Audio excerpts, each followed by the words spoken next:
In NASCAR's new Studio 3, I'm Jonathan Merryman here with Austin Dillon. Austin, let's talk about Talladega. Unfortunately, not the weekend that you wanted, but, I mean, anything can happen there, and just about everything happened to you guys during that race. Yeah, we did a pretty good job executing, staying on the lead lap, putting ourselves in positions that we needed to be toward the end, and trying to dodge wrecks is kind of where I was playing the game. And got down to 28 laps to go, and you knew it was going to get wild, and tried to miss the big one and thought I had it missed. And it's really a bummer when you don't hit anything and you completely destroy your car because of the grass.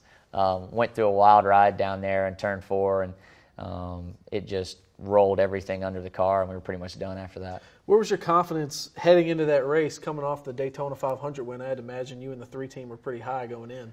Yeah, we were pretty pumped, but the other manufacturers have been very fast right now, and trying to keep up with them has been tough. So Talladega has not been a strong suit actually for our cars lately. We've talked about it after the race, as Daytona has been a good track for the RCR cars and Chevrolets, and Talladega has not been the easiest track. And I heard a stat too, is like 5 or 6 out of the last plate race has been won by Ford. So we were able to sneak in there and win Daytona, and I think handling comes into more into play there, and it helps our cars out. All right, let's fast forward and move on to Dover a little bit. Not your best racetrack, but what's different about that racetrack than, say, other concrete tracks like Bristol or?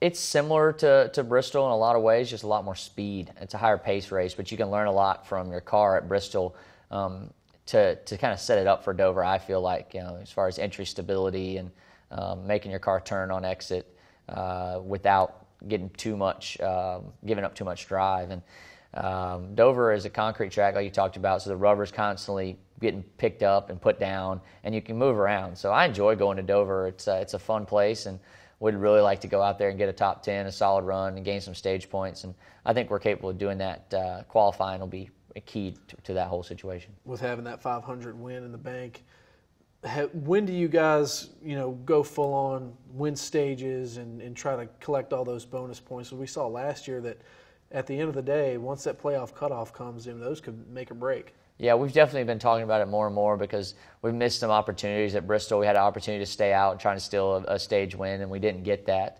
It's a hard line, because you want to stay up there in points to keep yourself feeling competitive and not take too many gambles. But we do have that win, and we got to start being a little more aggressive with strategies. And some of them just haven't played out the way we've wanted to. We've actually executed races well. We've gotten to the end of them where we want to be, and just haven't been able to get the top 10 finishes, the top 5 finishes that we want to see more often.